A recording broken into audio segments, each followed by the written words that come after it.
안녕하세요. 인생사 세옹지마라더니 이런 일이 있을 줄은 상상도 못했네요. 홀어머니 밑에서 어렵게 자라와 홀대하는 시모와 전 남편에게서 벗어나기까지의 일을 들어주실래요? 물론 세상에 완벽한 가족은 없다고 생각해요. 편모 슬하에 어렵게 자라면서도 항상 그런 생각으로 스스로를 위로하며 컸죠. 저라고 원해서 홀어머니 밑에서 큰 건 아니잖아요.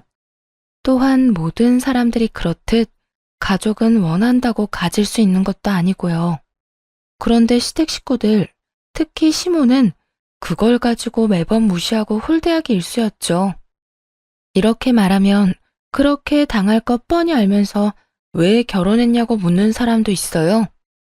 뭐, 다들 그렇듯 남편이 지켜줄 거라는 그런 멍청한 생각을 하고 있었던 거죠. 나중에 한 사실이지만 남편이 저 아니면 안 된다고 시댁에 아주 난리를 피웠더라고요.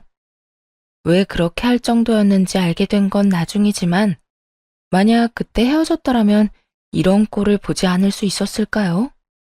글쎄요, 모르겠어요. 다른 집안이었다면 달랐을까 하는 그런 생각도 이전에는 많이 했지만 이젠 더 이상 안 하려고요. 내가 정말 며느리에 대해선 할 말이 많은 사람이야. 너 같은 며느리 들일 생각 정말 추호도 없었거든. 우리 아들이 뭐가 모자라니? 공무원에 집안도 번듯하고 도대체 모자란 게 뭐가 있어서 감히 너 같은 게 옆에 붙어서 우리 아들 혼삭기를 막아? 그래서 몇 번이나 말했지 않니?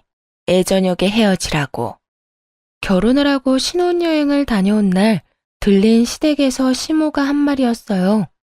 그러니까 처음부터 저는 아니었다는 거죠.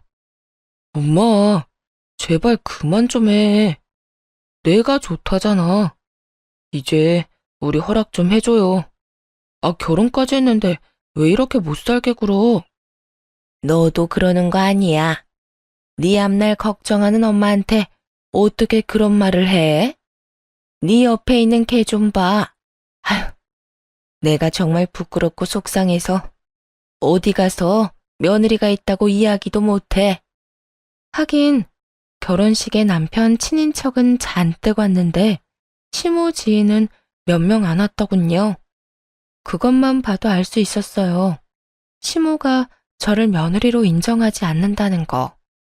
솔직하게 말하자면 결혼은 우리 둘의 일이니 남편과 잘 살면 될 거라고 생각한 게 너무 안일했던 거죠.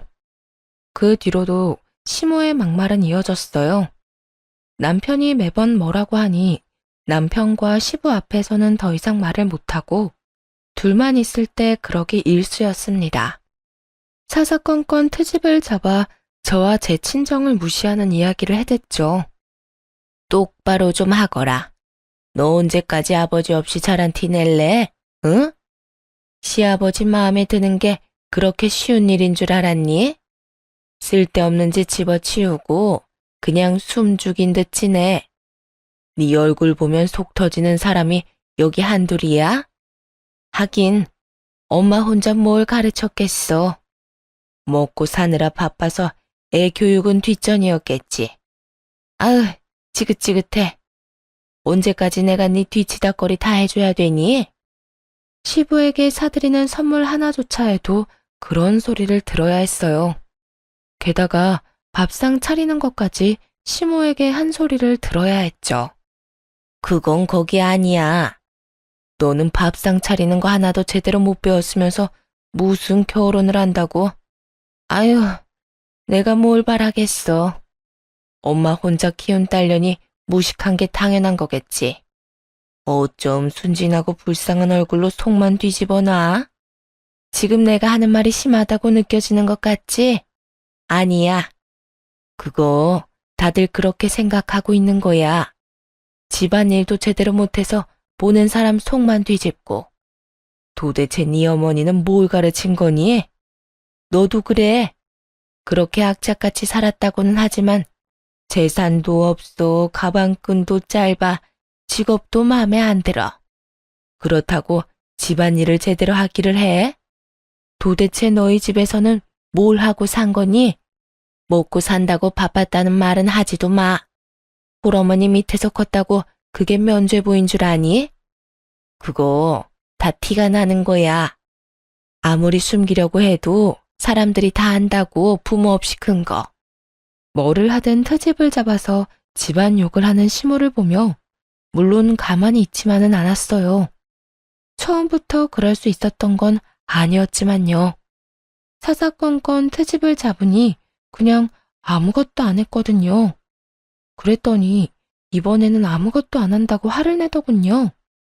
너 일도 안 하고 뭐 하는 거니? 어머님이 다 마음에 안 드신다고 하셨어요. 자꾸 배운 게 없다고 하시는데 배울 시간도 안 주셨으니 이참에 그냥 옆에서 어머님 하시는 거 지켜보면서 배울게요. 뭐? 야, 그냥 너 쉬겠다는 거잖아. 그럼 어떻게 하죠? 어머님은 제가 하는 모든 게 마음에 안 드시니 그냥 어머님이 하시는 게 나을 것 같은데요. 어머니도 마음에 안 드는 것 보면서 계속 입 아프게 말씀하시는 것보다는 낫지 않겠어요? 서로 보기 싫은 얼굴 안 봐도 될 테니까요. 누가 그렇게 놔둘 줄 알아? 제가 하는 게 싫으시면 어머님이 하셔야죠. 어머님 하시기 싫으시면 제가 하는 대로 그냥 놔두시던가요. 결국 시모는 혼자 일하는 건 죽어도 싫었는지 더 이상의 간섭은 하지 않았어요. 하지만 틈틈이 제 어머니와 저를 무시하는 발언은 전혀 멈출 생각이 없어 보였죠. 그러다 하루는 시조모님이 명절에 오신다는 이야기를 전해 들었어요.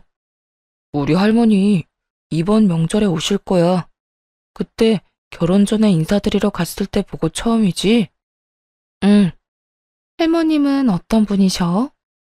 이게 가장 중요한 문제였어요. 시모와 비슷한 사람이면 큰일이잖아요. 그런데 남편이 그러더군요. 할머니는 좀 힘들게 사셨어. 교통사고로 할아버지가 일찍 돌아가셔서 할머니 혼자서 아버지랑 고모를 키우셨거든. 한평생 자식들 지킨다고 재혼도 안 하시는 거 보면 진짜 대단하시지. 그때 남편 말을 들으며 좋은 생각이 났어요. 이거면 시모 뒤통수를 한 대 정도는 때려줄 수 있지 않을까 생각했거든요. 그렇게 명절날이 돼서 시조모님의 집에 방문했어요. 그래, 우리 손부 오랜만에 보는구나. 네가 참 고생이 많지? 아무래도 여자가 남자 집에 시집 오면 여러모로 힘든 일이 많은 법이야. 나도 그랬다. 많이 힘들었지. 남편까지 일찍 잃고 어린 두 남매 키우느라 얼마나 고생했는지 모른다. 그래도 이렇게 키워놓으니 얼마나 좋으냐. 아들도 번듯하게 자랐지. 이렇게 며느리까지 보고. 시주모는 힘든 그때를 떠올리는지 눈가가 촉촉해지더군요. 듣다가 이때다 싶어서 시주모에게 말했어요. 하긴 한부모 가정에서 자란 며느리나 사위를 좋아하는 사람은 없죠. 아버님도 결혼하시기 힘드셨겠네요. 사실 부모가 한 사람이라도 없으면 다 티가 난다고 하잖아요. 그만큼 분명 모자란 게 있을 테니까. 하나 남은 부모야 자식 새끼 먹이려고 뼈 빠지게 일하느라 남아있는 애들을 봐줄 사람이 없으니 가정교육도 제대로 못 배웠을 거고, 그러다 보면 주위 사람들도 그런 가정에서 태어난 사람은 별로 안 좋아할 테고요. 평소 시모에게 듣던 말이었죠. 그 말을 듣더니 시조모의 얼굴이 완전히 굳어버리더군요. 그러자 남편이 깜짝 놀라 말했어요. 당신 지금 그게 무슨 소리야? 당신도 편모 가정이면서 어떻게 할머니한테 그런 소리를 해? 시부도 표정이 굉장히 안 좋았어요. 그걸 보고도 뭐가 문제냐는 듯 아무것도 모른다는 식으로 대답했죠. 이게 잘못된 말이었나요? 죄송해요. 어머님한테는 매일 듣는 말이었거든요. 그래서 다른 사람들도 다들 그렇게 생각하는 줄 알았어요. 사실 이전에는 어머님이 저를 미워해서 그런 말을 하시는 거라고 생각했는데 아버님께서도 편모가정에서 자랐다는 이야기를 들으니 너무 과하게 생각했던 것 같더라고요. 그런 아버님이랑 결혼한 어머님이라면 아무런 사심 없이 이야기한 거겠구나 싶어서요. 그렇죠, 어머님? 제 말이 끝나자 이번에는 시모 얼굴이 하얗게 질렸어요. 그게 무슨 말이니? 내가 언제 너한테 그런 말을 했어? 너 이렇게 사람 함부로 모함하는 거 아니다? 모함이라뇨. 어머님이 평소에 하신 말씀 반의 반도 안 했는데요. 매번 너희 엄마한테 도대체 뭘 배운 거냐고 그렇게 말씀하셨잖아요. 오늘도 음식 준비하면서 그렇게 말씀하셔놓고선. 에미야, 너 정말로 손부한테 그런 소리를 했어? 어머님, 그게 아니라요. 그게 아니긴 뭐가 아니야. 내가 알기로 손부도 홀어머니 밑에서 자랐다는데. 설마 너 그걸로 저 어린 것한테 시어머니 노릇을 한 거야? 내가 언제 너한테 그런 거 하라고 가르쳤어. 네 마음이 좁고 편협하다는 건 익히 알고 있었지만 설마 네 며느리한테 그런 말을 할 정도로 좁아 터졌는지는 또 몰랐구나. 그래, 그런 이야기를 한 이유가 대체 뭐냐? 이유라도 들어보자. 너 설마 우리 아들이 마음에 안 들었니? 내 자식도 네 눈에는 애비 없이 혼자 자란 티가 나 보이든? 그래서 마음에 안 든 거라도 있어서 그런 말을 한 게야? 어머님, 아니에요. 설마 그런 생각을 하고 있었겠어요? 그냥 저는 며느리로 들어온 애가 생각했던 것보다 못 미치는 애라. 결혼은 네 아들이 하지 네가 하는 게 아니잖아. 그리고 말이다. 정말 평소에 그런 생각을 안 했으면 어떻게 그런 말이 그렇게 술술 쉽게 나왔겠어? 정말 이런 애인지 몰랐다. 내 앞에서는 항상 웃으며 살랑거리더니 마음속에는 그런 고약한 심보를 갖고 있었어? 어머님, 죄송해요. 제가 실언을 했어요. 시모는 시조모에게 죄송하다며 빌다가 저와 눈이 마주치고는 부릅뜨고 노려보더군요. 뭐, 노려보면 어쩔 거예요. 지금 당장 혼나고 있는 건 시모고 저는 그저 피해자인데. 결국 시모는 무릎 꿇은 채로 시조모에게 미친 듯 혼나고 그 후 시댁 생활이 좀 더 편해질 수 있었죠. 시조모가 시모를 혼낸 다음 그러시더군요. 아가, 그런 말 귀담아 듣지 말거라. 정말 편협하고 속 좁은 인간들이나 그렇게 생각하는 거야. 나라고 애 아빠를 일찍 잃고 싶었겠니? 그게 사람 마음대로 안 된다는 거 잘 알고 있다.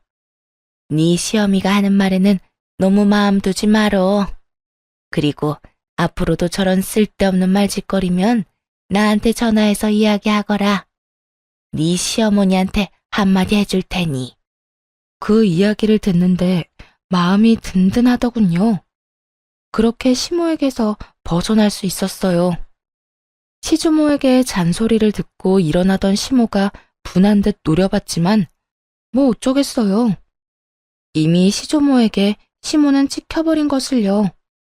그동안 시부가 홀어머니 밑에서 컸다는 걸 몰랐는데 자기 부군이 그런 환경에서 자랐다는 걸 알면서도 그런 식의 욕을 할 수 있었던 시모가 어찌 보면 참 대단하기도 했죠. 그렇게 시모가 당한 뒤로는 절대로 그런 이야기를 안 하더군요. 시조모가 제 전화번호까지 받아갔거든요. 정기적으로 연락하라고요. 효과가 좋았죠. 그래서 저는 앞으로도 이렇게 평온할 줄로만 알았어요. 그 다음에 다가올 비극은 더 큰 것이라는 것도 알지 못하고 그 일이 있고 몇 달 뒤의 일이었어요. 그날은 몸이 안 좋아 일찍 집에 가 있는 상황이었어요. 남편이 왔는데 마중도 나가지 못할 정도로 기진맥진해 있었죠. 남편은 그날 회식을 하고 2차까지 갔다가 늦은 저녁이나 되어 돌아왔어요. 집에 도착해서는 친구와 통화를 하는데 아마 제가 자고 있다고 생각했던 것 같더라고요. 그러니까 그런 대화를 할 수 있었던 거겠죠. 야, 결혼 그거 별거 아니다. 네가 너무 진지하게 생각하는 거라니까. 뭐? 왜 결혼했냐고? 그렇지. 뭐 더 좋은 여자 만날 수도 있긴 했지.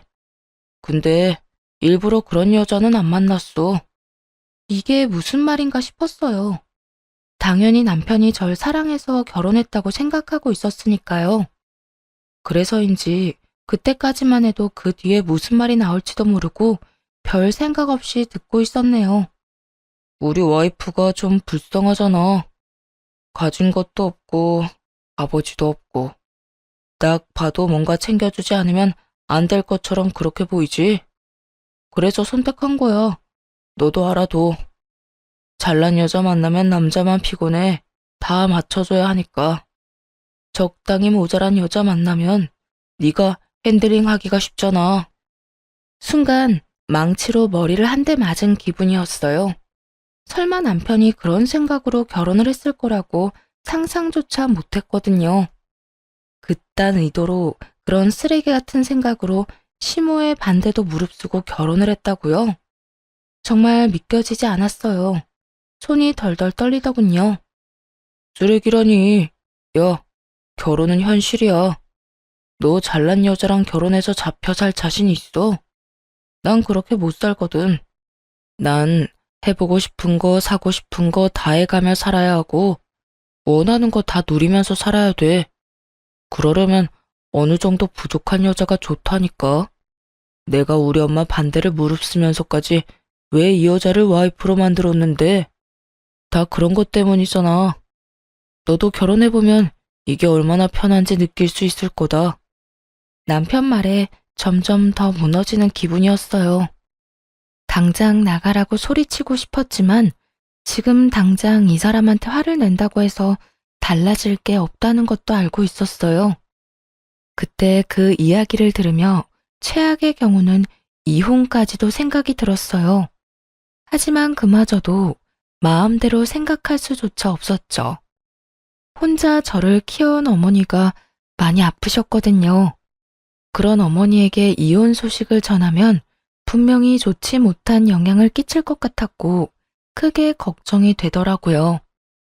여태 모든 걸 희생한 엄마인데 딸이 결혼해 제대로 살지도 못하고 이혼하게 됐다는 걸 보여주라니 참 죄송하고 슬픈 일이잖아요. 그렇게 시끄럽게 한참을 떠들던 남편놈은 안방에 들어와서야 저를 한번 확인하고는 아차 싶었는지 목소리를 낮추더군요. 그러더니 곧 전화를 끊더라고요. 그리곤 슬그머니 제 이름을 부르는데 못 들은 척 했어요. 심장이 쿵쿵 뛰고 머리가 하얘져 어떻게 해야 할지 모르겠기도 하고요. 그래서 그냥 자는 척을 했죠. 그 뒤로 정말 미친 듯이 고민을 했어요. 이걸 어떻게 할까? 이혼을 해야 할까? 이혼을 하게 된다면 어떻게 해야 좀 더 유리하게 진행할 수 있을까? 그리고 이혼 후도 생각을 해야 했죠. 막무가내로 덤빈다고 해서 현실적인 어려움이 사라지는 건 아니잖아요. 다행인 건 남편과 제 사이에 아이가 없어 이혼은 쉽겠지만요. 그렇게 머리가 터질 듯이 고민 중이었는데 하루는 시모와 시부가 부부 동반 모임을 간다고 하더군요. 근데 때마침 공교롭게도 남편도 그날 약속이 있다고 나갔어요. 차라리 저 인간들 얼굴을 안 봐서 다행이다 싶기도 했죠. 혼자가 되자 오늘은 뭘 할까 고민하다가 친정엄마를 찾아가 넌지시 이 상황에 대해 말해보기로 결심했어요. 엄마는 어떻게 생각하는지 알아볼 생각이었어요. 그래서 친정엄마를 데리고 번화가로 나갔죠. 오랜만에 식사 대접을 하는 거니 좋은 곳에서 맛있는 걸 사주고 싶었거든요. 그렇게 빌딩에 도착해서 올라가는데 정말 우연히도 시모와 마주쳤어요. 가려던 가게가 시모의 모임 장소 위층에 있던 거더라고요. 그래서 친정 어머니와 함께 시모에게 가까이 다가갔죠. 그래도 밖에서 마주쳤는데 인사는 해야 하잖아요. 게다가 어머니도 알아보시는 상황이었고요. 아이고, 사부인, 오랜만입니다. 잘 지내셨죠? 시모는 친정어머니에게 고개를 까딱하더니 이내 저를 쳐다보며 그러더군요. 야, 너 조용히 해. 나한테 어머니라고 부르지 마라. 나도 오늘은 너 며느리라고 안 부를 거야. 제발 우리 밖에서는 어머님 며느리 이런 소리 하지 말자. 나 네 어머님 하기 싫어. 이유는 네가 더 잘 알지? 게다가 이런 데 오면서 어머니 한 번만 모시고 오니 티가 안 낼래야 안 날 수도 없지. 하고 다니는 꼴 보면 누가 널 내 며느리로 볼까 무섭다 얘. 어쨌든 오늘은 마주치더라도 아는 척 하지 마. 어머님이라고 부를 생각도 하지 말고. 마음속에서 솟아오른 분노를 최대한 억눌렀어요. 저 사람은 지금 인사하는 저희 어머니의 인사도 받아주지 않았고 제게는 어머니라고 부르지도 말라고 하는 거였어요. 그 이유야 뻔했죠.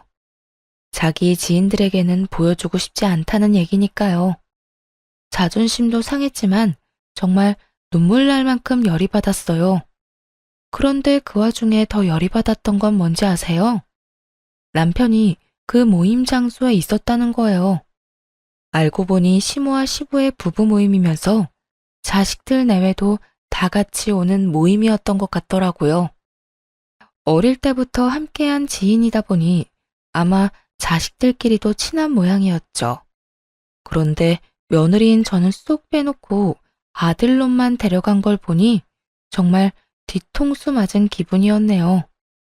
게다가 이런 장소에 가면서 한마디 말도 없었던 남편에게도 마지막 정이 다 떨어지는 순간이었어요. 정말 그나마 남아있던 잔정도 말이죠. 예, 너희 시어머니 저기다 무슨 소리니? 왜 아는 척을 하지 말래? 너 혹시 결혼하고 무슨 일이 있었어? 아니야. 엄마 먼저 위에 가서 잠깐 있어. 아버님한테 인사만 하고 갈게. 저런 말을 듣고 엄마에게도 이런 꼴을 보이고서 이대로 그냥 갈 생각은 눈꼽만큼도 없었거든요. 시모의 저런 행동과 남편의 모습을 보니 그제야 깨달았거든요. 여기서 아무리 더 불행해진다고 한들 저 인간들이랑 같이 살면 그거야말로 더 불행하면 불행했지 나아지진 않겠구나라는 걸요. 거기까지 생각하고 일부러 시부를 찾아갔어요. 시부를 찾는 건 쉬운 일이었어요. 남들보다 키가 크셨거든요. 그 연세치고는. 성큼성큼 걸어가서 지인들과 함께 있던 시부에게 인사를 했어요. 안녕하세요, 아저씨. 제 호칭에 시부가 경악하더군요. 당황하며 제게 말했어요.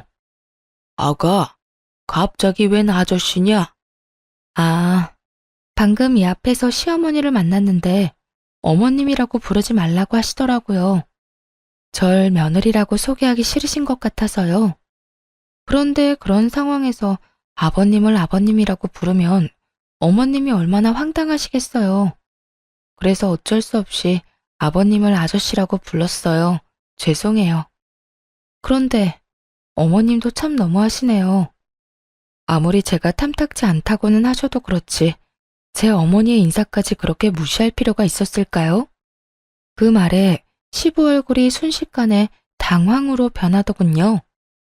설마 사부인이 보는 앞에서 너한테 그런 이야기를 한 건 아니지?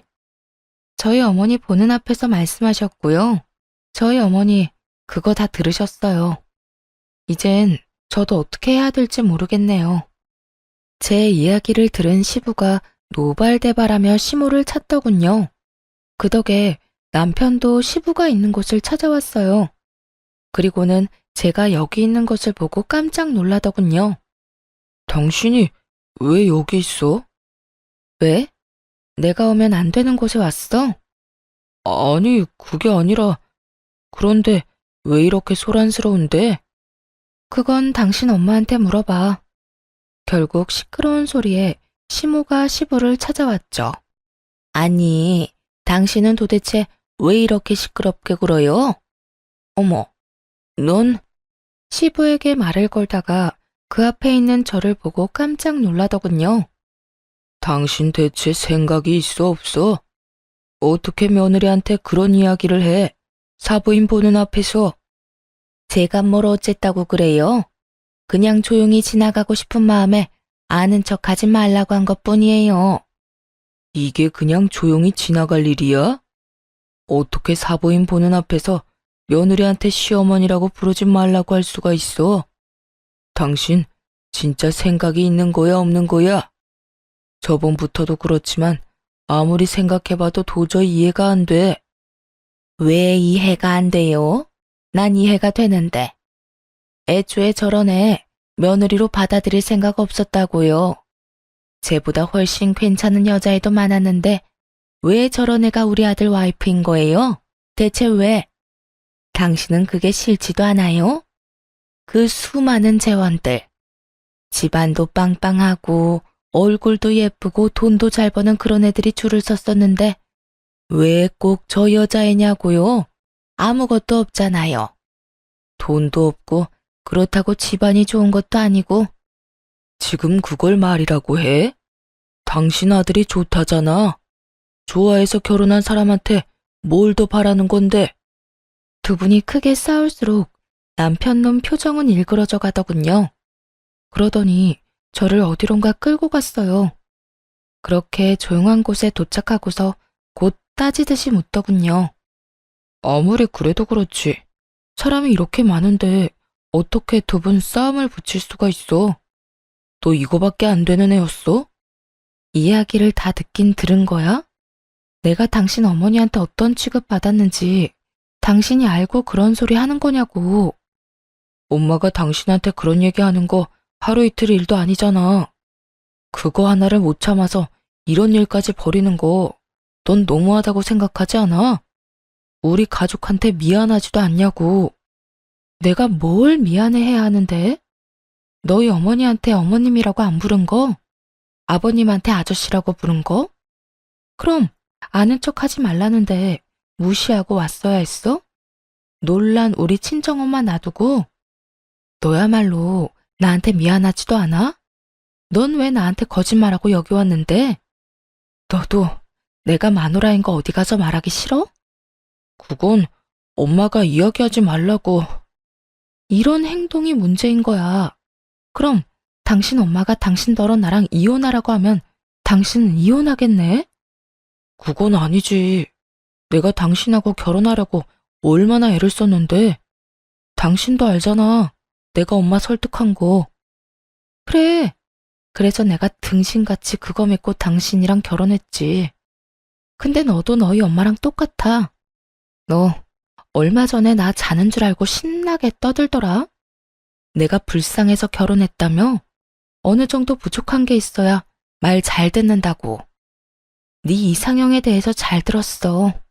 그런데 그렇게 부족한 여자라도 이혼은 요구할 수 있지. 내가 그간 너희 엄마한테 무시당하면서 이혼 생각 안 해봤을 것 같아? 그런데 참았어. 근데 오늘 우리 엄마도 똑같이 무시당했거든? 그건 못 참겠더라. 그래서 너랑 이혼하려고. 당신 엄마 그렇게나 며느리가 싫다는데 내가 때려치울게. 그게 너도 좋잖아. 그러니까 너도 아웃이야. 야, 네가 뭔데 나한테 아웃이니 많이 해. 너 따위가 나한테. 그래, 너한테 나는 그따위지. 더 좋은 여자 만나서 살면 되잖아. 왜 그따위 여자한테 매달려? 왜? 너무 잘난 여자 만나면 맥도 못 추릴까봐 그래? 너무 돈 많은 여자 만나면 네 맘대로 못할 것 같아서 그러냐고. 나같이 부족한 여자 만나야 네 맘대로 살 수 있으니까. 이런 인성 파탄자 같으니 그걸 사랑이라고 믿은 내가 미친년이지. 야, 말이 심하잖아. 심해? 네가 더 심해, 이 나쁜 놈아. 너도 네 엄마도 최악이라고. 부족한 마누라가 다루기 쉽다고? 그 부족한 마누라한테 이혼이나 당해봐. 그날 그렇게 남편놈에게 이혼을 요구하고 친정엄마와 식사를 했어요.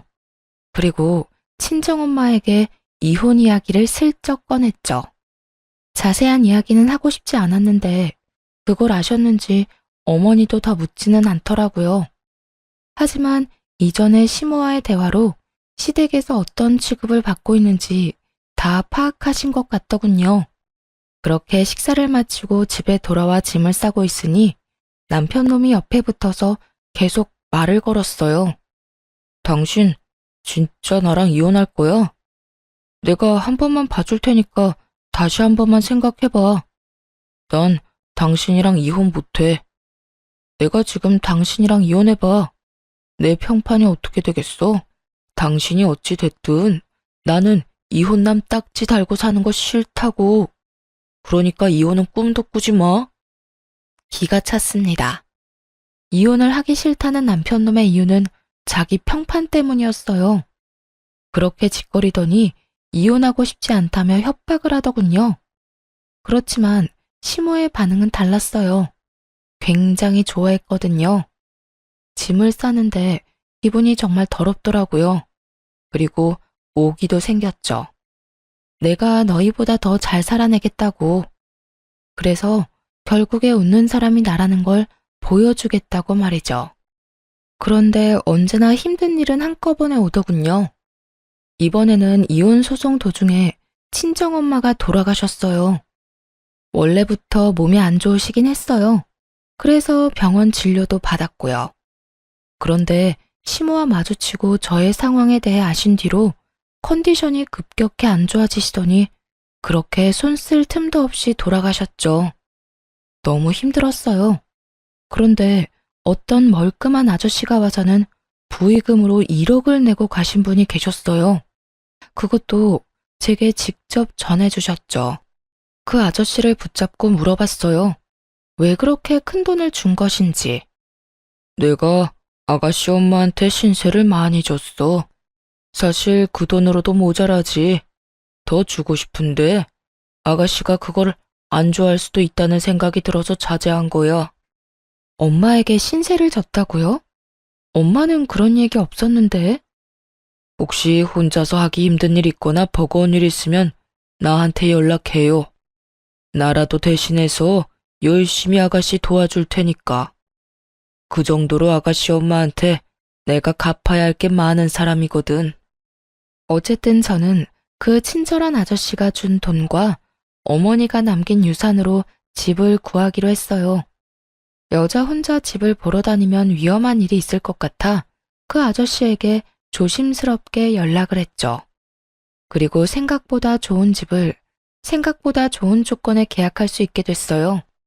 그 아저씨는 저와 함께 다니며 아주 꼼꼼하게 모든 걸 다 알아봐 줬어요. 무엇보다 안전한지부터 확인하더군요. 참 고마운 분이셨죠. 그래서 집 계약한 날 아저씨에게 식사 대접을 하기로 했어요. 그런데 그곳에서 정말 우연찮게도 다시 시모와 마주쳤어요. 아무래도 생활권이 좁은 지방인데다가 남편과 자주 다니던 곳이 시모의 단골 가게이기도 하니 계속 마주치게 되더라고요. 아이고, 너도 참 대단하다. 우리 아들이랑 이혼 준비하면서 아저씨를 만나? 벌써부터 다른 남자 잡아서 결혼하려는 생각이니? 정말 천박하다, 천박해. 어머니 혼자 키워서 그런지 생각하는 게 남들이랑 아주 달라요. 하긴 이제 너도 알 거야. 그게 딱 네 수준이라는 거. 우리 아들이랑 헤어져 주는 것만으로도 고마우니까 내가 더 이상 아무 말은 안 할게. 근데 이건 꼭 말해야겠다. 무슨 일로 여기 왔는지 모르겠지만 오늘은 다른 데서 식사해. 오늘 우리 아들 여기서 중요한 약속이 있어. 그러니까 네가 나가줘. 그 이야기를 듣고 있는데 정말 어이가 없더라고요. 이 가게가 자기 것도 아니면서 뭘 나가라 말아요. 한마디 하려는데 옆에 있던 아저씨가 참지 못하고 나섰어요. 아줌마는 뭔데 우리더러 나가라고 하는 겁니까? 아줌마가 이 가게 사장님이라도 돼요? 사장은 아니지만 이 애랑 내가 그리 좋은 사이는 아니거든요. 그리고 그쪽도 딸 같은 애 데리고 이런 데 와서 밥 먹고 그러는 거 좀 그렇지 않나? 남들 보기 얼마나 부끄러운지도 모르고. 하긴 그런 짓 저지르는 사람들은 부끄러움도 모르더라.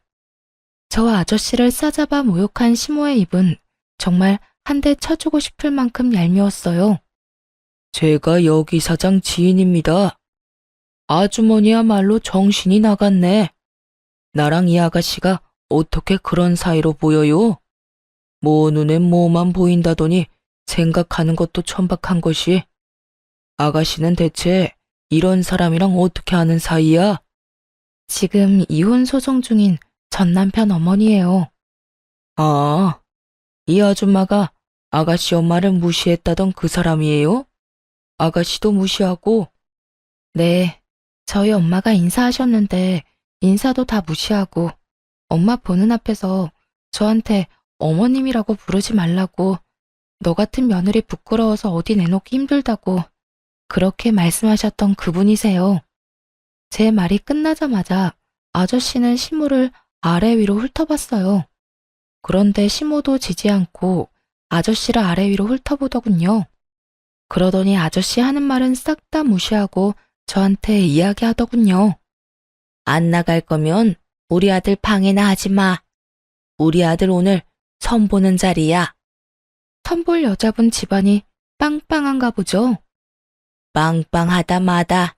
부모님이 의사야. 그것도 꽤나 큰 병원에 계시고 너하고는 비교조차 안 되지. 그럼 학교도 좋은 데 나왔겠네요. 당연한 얘기 아니니? 인서울의 유명한 대학 나와서 해외 유학까지 한 채원이야. 한마디로 엄청 잘난 여자란 얘기네요. 뭐 어차피 안 될 것 같은데 잘해보세요. 제가 그렇게 말하자 저에게 따지고 싶어 하던 시모가 입구 쪽을 보고 살짝 눈이 굳었어요. 며느리감으로 시모가 점 찍어 놓은 여자가 들어오고 있었던 거죠. 시모는 제게 한마디도 없이 후다닥 그 여자가 들어오는 곳으로 향했어요. 그걸 뒤로 하고 아저씨와 식사를 하고 이야기를 나누고 있었어요. 그런데 예상보다 일찍 남편의 선자리가 끝났더군요. 게다가 주선자들이 있는 상태로 말이죠. 여자 쪽 사람들이 나가자마자 시모가 제게 왔어요. 도대체 이게 다 무슨 일이냐? 너 뭔가 알고 있지? 마지막에 그 아가씨 오기 전에 너 나한테 뭐라고 했잖아. 그런데 시모가 그런 이야기를 하는 도중 남편 놈이 저를 알아보고는 딱 달려오더군요. 당신도 여기 있었어? 날 봤으면 아는 척 해야 될 거 아니야. 그리고 옆에 이 아저씨는 누군데? 너 설마 그동안 다른 남자 만났어? 너 우리 이혼 소송 기간이라도 다른 남자 만나면 유책 배우자 되는 거 몰랐어? 와, 너 진짜 웃긴다. 얌전한 고양이가 부뚜막에 먼저 올라간다더니. 이 녀석아, 좀 가만히 있어봐. 엄마 이야기하잖아. 어서 이야기해봐. 너 도대체 뭘 아는데? 저 여자가 우리 아들 싫다고 할 줄 알았느냐고. 어머님은 아드님을 정말 모르시네요. 그 아드님 이상형이 어떻게 되는지 알아요? 어떤 여자랑 결혼하고 싶어 하는지는 알고서 선자리 봐주시는 거냐고요. 여자가 예쁘고 똑똑하고 돈 많으면 됐지. 돈도 잘 벌고. 그거 아니야? 어머님 아들은요, 그런 여자가 이상형이 아니에요. 한눈에 봐도 불쌍해 보이는 여자가 그 사람 이상형이거든요. 그런 인간한테 매번 잘난 여자를 들이밀면 당연히 싫다고 하는 거죠. 우리 아들이 왜 그런 여자를 좋아해? 너 미쳤니? 네가 우리 아들 이상형이라고 말하고 싶은 거야? 설마요. 누가 불쌍한 걸 이유로 이상형이 되고 싶겠어요? 저도 우연히 들어 알았어요. 저 사람이 다른 친구랑 통화하는 거. 그때 그러더라고요. 뭐 하나 부족해서 다루기 쉬운 여자, 그런 여자랑 결혼하라고. 친구한테 조언까지 해주던데요. 잘난 여자는 자기 잘난 거 알아서 남편 얘기 듣지도 않는다고 말이죠. 그러니까 쉬운 여자를 원하는 거죠. 그런데 똑똑하고 돈 많고 빵빵한 여자 중에 쉬운 여자가 있어요? 없지. 이야기가 끝나가자 시모 표정이 정말 썩어버리더군요. 저한테 매달리는 것도 사랑해서 그런 거 아니에요. 만만한 여자 찾기가 힘드니까 그런 거겠죠. 저 보세요. 얼마나 만만했겠어요. 안 그래요? 말이 진행될수록 시모의 얼굴은 점점 침울해졌어요. 그리고 남편 놈은 다급해졌죠. 그런 이야기를 왜 엄마한테 해? 그런데 이제 어쩌나? 나 얼마 전에 돈 생겼거든? 어머니 돌아가시고 유산도 많이 남겨주셨고, 보험으로 돈도 좀 많이 들어왔어. 그래서 그 돈으로 집 계약하고 왔고. 아, 그러고 보니 오늘 이혼 판결 났네? 앞으로는 이렇게 안 마주쳤으면 좋겠고, 우리 헤어지더라도 선은 넘지 마. 아무리 그래도 그렇지, 서로 아무것도 모르게 가게 들어왔는데, 나더러 나가라고 하는 건 아니지 않나? 이젠 완전 남남이잖아요, 아줌마. 나 진짜. 여보, 당신이 생각하던 그런 거 절대 아니야. 내가 왜 그런 이유로 당신을 좋아해? 그냥, 그건 농담이었어, 농담. 농담 같은 소리하고 자빠졌네. 야, 넌 농담을 그렇게 진지하게 하니? 결혼 앞두고 고민하는 친구한테 그런 이야기 해주는 거 보니 네 인성이 보인다, 인성이. 두 번 다시 나한테 여보라고 부르지 마. 결판 났으니까. 그리고 내 인생에서 좀 꺼져줘. 제발 이렇게 알짱거리지 마. 그렇게 남편놈과 시모를 버려두고 저는 아저씨와 함께 밖으로 나왔어요. 옆에서 모든 걸 듣고 있던 아저씨 표정이 별로 좋지 않아 보였죠. 아저씨한테 이런 모습 보인 것도 좀 그렇긴 했어요. 그런데 아저씨가 저한테 묻더군요. 아버지 없다고 힘들게 산 것 같아서 마음이 안 좋네. 혹시 아버지 원망하거나 그렇진 않아요? 아, 아버지요? 저 어릴 때부터 없었거든요. 완전 갓난쟁이 때부터. 사실 나 버린 건 원망 안 해요. 무슨 기억이라도 있어야 원망을 하죠. 누구를 어떻게 원망해요? 그런데 엄마는 달라요. 엄마는 계속 울었거든요. 재혼도 안 하고 매일매일 아버지만 그리워하면서. 돌아가실 때쯤에는 그런 말씀 없으시긴 했지만 그래도 그런 거 보면 원망스럽기도 하고 그래요. 그때 아저씨가 침울한 얼굴로 저한테 조심스럽게 말을 꺼냈어요. 아가씨, 미안해. 사실은 내가 속였어. 아가씨한테 처음 나타났을 때 내가 누군지 말했어야 됐는데 이야기를 못했어. 나도 마음의 준비를 하고 싶었거든. 사실은 내가 아빠야. 놀랐지? 사실 어느 정도 짐작은 하고 있었어요. 보통 누가 가족도 아닌 여자를 이렇게 친절하게 도와주겠어요. 그리고 어머니가 가지고 있던 아버지 사진이랑 비슷하게 생기셨더라고요.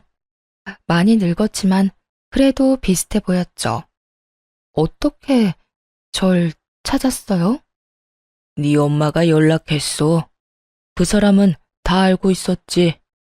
내가 어떻게 사는지. 그렇게 우리 어머니한테 쫓겨나다시피 나가고서는 내가 아무리 찾아도 못 찾던 그 사람이었는데 죽을 때가 다 돼서 그런가 남겨진 딸 생각 때문에 그랬나. 나한테 연락이 왔더라고. 우리 딸 지켜달라고. 참 울컥했어요. 여태껏 피해 다녔던 아버지에게 연락한 이유가 저 때문이라는 걸 알게 돼서 아마 살 날이 얼마 남지 않은 것을 당신도 아시고는 연락하신 거 아니에요. 그때 시어머니가 저와 친정엄마를 무시한 일 때문에 엄마도 충격받았던 것 같아요. 제가 시댁에서 그렇게 무시당하는 걸 어머니가 그때 처음 아셨거든요. 마지막 가는 길에 짐만 안겨드린 것 같아 죄송한 마음뿐이었어요. 그렇게 저에게는 다시 새로운 가족이 생겼어요. 어머니가 돌아가시고 아버지가 생긴 거죠. 아버지는 뭐든 해주고 싶어 했어요. 이혼하고 얼마 후 미용 관련 자격증을 따기로 했어요. 그렇게 공부를 하고 어렵게 자격증을 따고 나니 아버지는 이번에는 가게를 차려주고 싶어 했어요. 자격증을 딸 때도 아버지가 물심양면으로 다 지원해 주셨는데 바로 가게까지 차려주시려 할 줄은 상상도 못했죠. 그때만 해도 혼자서 일할 수 있는 작은 상가 정도겠거니 생각했어요. 그런데 아버지가 보여준 상가는 제 상상과는 전혀 달랐어요. 그 지역 내에서도 최고 번화가한 거리에 있는 상가 1층이었거든요. 임대료도 엄청 높았고 혼자서 이 큰 매장을 이끌어간다는 건 상상도 되지 않더라고요. 하지만 아버지는 뭐 어떠냐고 일단 보기나 하라는 반응이었어요. 그래서 저도 별 부담 없이 그냥 보기는 했죠. 아버지가 딸한테 잘 보이고 싶었나 보다. 이 정도로만 생각했거든요. 그렇게 상가를 둘러보는데 전 시부와 전 시모를 마주하게 됐어요. 같은 생활권이라는 게 참 짜증나더군요. 이렇게 마주치는 일이 있으니까요. 네가 여기는 웬일이냐? 상가를 볼 일이 뭐가 있어? 돈도 없고 아무것도 없는 게 여기 와서 허세나 피우고 있니? 남들한테 돈 많은 것처럼 보이고 싶었어? 그리고 이 아저씨는 도대체 누군데 매일 끼고 다녀? 우리 아들이랑 이혼하고 이런 늙은 아저씨랑 만나고 다니는 거야? 정말 네 수준도 알만하다 알만해. 그런데 전 시모 옆에 있는 전 시부 표정이 조금 이상하더군요. 그러더니 전 시모를 말리기 시작했어요. 여보, 그만해. 이제 남인 사람 왜 자꾸 그렇게 신경을 긁어? 그만 좀 해. 아니, 당신은 열받지도 않아요? 우리 아들이랑 이혼하고 벌써 저런 늙은 남자 물어서 동네를 돌아다닌다는 게 전 정말 짜증나요. 그래, 얘. 너랑 정말 잘 어울린다. 어쩜 얘나 지금이나 변한 게 없어. 아빠 없이 커서 아버지 뻘 되는 사람한테 끌리니? 그런 주제에 우리 아들이랑 결혼은 왜 했어? 입에서 나오는 그 더러운 소리를 듣고 있으려니 기분이 나빴어요. 듣다 못해 한마디 하려고 했더니 옆에 있던 아버지가 코웃음을 치며 전 시모에게 말했어요. 내가 듣자 하니 우리 딸이 돈 없고 편모스라에 컸다고 그렇게 못되게 굴었다지? 그런데 이거 어쩌나? 이제 아빠가 생겼는데 당신네들이 보려고 하는 이 상가 내 거야. 당신들이 들어와 있는 이 빌딩도 내 거라고. 나는 내 거 당신 같은 인간들한테 빌려줄 생각 요만큼도 없어. 내 거는 우리 딸 거지. 이 빌딩도 마찬가지고. 나 죽으면 우리 딸이 가질 건데 어때요 기분이? 아까워서 죽을 것 같지? 한 달만 참았으면 이 재산도 당신 아들한테 돌아갔을지도 모를 거 생각하니까 눈앞이 빙글빙글 돌지. 사람 괴롭히면서 나쁘게 군 죄값 받는다고 생각해. 한평생 동안 죽을 때까지 당신들이 가질 수 있었던 거 보면서 후회나 하고 살아. 내 딸은 내가 준 부동산 가지고 떵떵거리며 살 테니까. 아버지 말을 듣는 전 시모의 얼굴은 경악으로 물들었어요. 아무것도 없는 빈털터리에 이혼한 전 며느리가 갑자기 건물주의 딸이 되어 나타난 거나 다름없잖아요. 게다가 전 남편과 이혼한 지 한 달이었어요. 한 달 만에 전 며느리 처지가 바뀌었으니 자기 딴에는 또 얼마나 억울했겠어요. 어이없죠? 실제로 자기 것도 아니면서. 잠깐만. 진짜야? 진짜로 너희 아버지야? 이 빌딩 주인이고? 나한테 거짓말하는 거 아니지? 그때 아버지가 관리인을 불렀어요. 여기 있는 사람들 내보내요. 톡 시끄러운 인간들이니까. 진짜로 경비원들과 관리인들이 전 시부와 전 시모를 내보내기 시작했어요. 그때가 되니 전 시모 얼굴이 완전히 놀라버리더군요. 그렇게 가게 밖으로 쫓겨나간 전 시부와 전 시모는 서로 탓하며 싸우기 시작했어요. 당신은 제발 그 성격부터 좀 고쳐. 저번에도 사람들 보는 앞에서 며느리한테 그딴 짓 해서 사람들이 우리를 우습게 하는데 지금도 봐. 당신 때문에 원하던 상가도 계약 못하게 됐잖아. 아니, 일이 이렇게 된 게 제 잘못이에요? 걔가 갑자기 웬 남자 끼고 돌아다니니까 그냥 궁금해서 그런 얘기 한 거지. 그건 이야기가 아니라 모욕이지. 그리고 옆에 있던 사람이 아버지인데 그 아버지 앞에서 늙은 남자를 물었다느니 어쩌니 그런 소리를 해? 도대체가 정신이 제대로 박힌 거야? 어휴, 저놈의 옆에 내 입이 방정이지. 결국 나중에 전 시모가 어떻게 알았는지 저희 집에 찾아와서 저한테 사정사정 하더군요. 예, 아가. 내가 여태 너한테 그렇게 모질게 군 거 다 내가 잘못했다. 우리 아들도 그렇고 나도 그렇고 너 보내고 얼마나 후회하는지 모른다. 내가 앞으로는 절대 그런 짓 안 할 테니 다시 돌아와주면 안 되겠니? 저는 전 시모가 그렇게 굽실거리는 모습을 처음 봤어요. 싫어요. 여태까지 아무것도 모르고 병신처럼 그런 취급 당하면서 살았는데 다시 또 돌아가라고요? 참 양심이 없으시네요. 어떻게 저한테 다시 돌아오라는 말을 할 수가 있죠?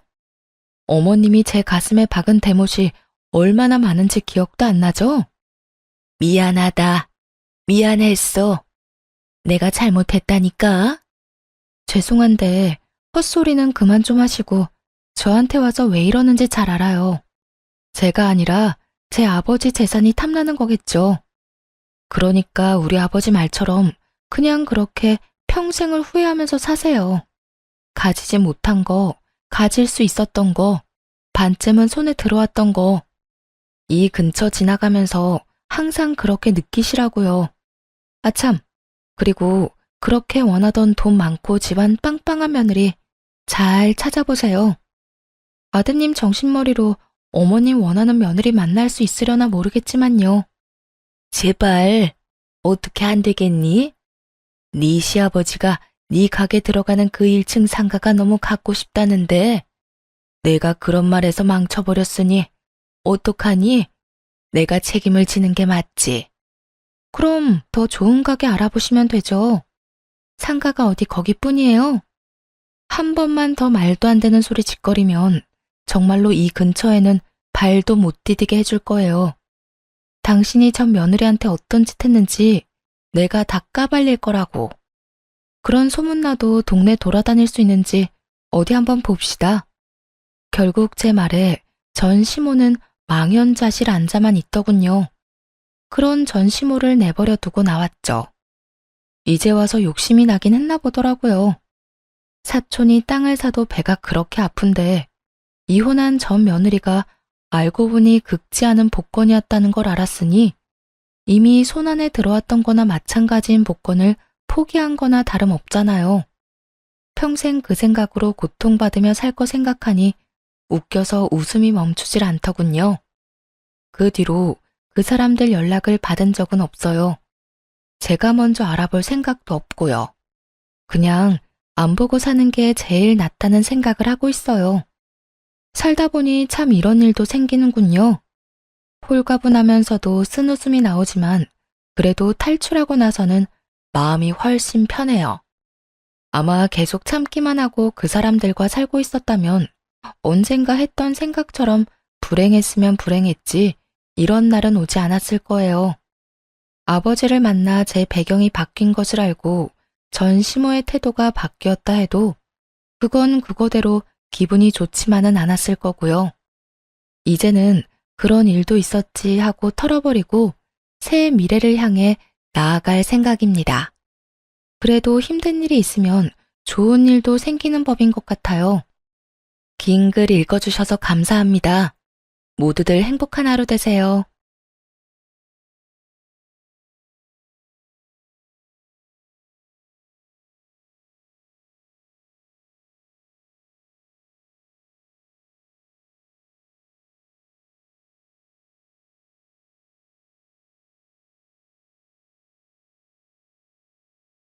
안녕하세요. 살다 보면 인생 절호의 기회가 찾아온다고 하죠. 저에겐 이혼이 인생을 바로잡을 최고의 기회이지 않았나 싶네요. 한때는 참 사랑했던 남자이고 제가 가진 그 무엇을 내주어도 아깝지 않던 사람이었는데 말이에요. 하지만 전 남편의 추악한 속내를 알고 나니 입안에 들어있는 사탕까지도 다 뺏어버리고 싶은 심정이더군요.